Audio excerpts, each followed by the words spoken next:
comercio.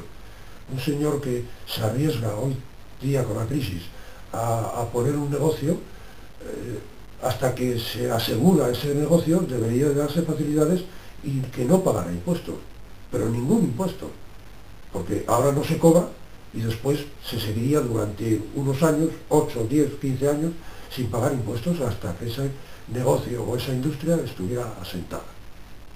Seria una manera de crear indústria i crear riquesa.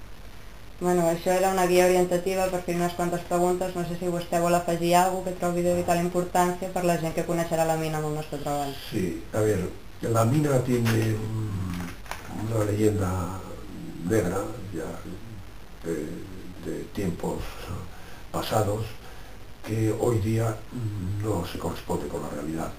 Hay mucho más riesgo trabajando en conducir camiones o en construcción o en muchas otras cosas que no en la mina. En la mina se mira mucho la seguridad.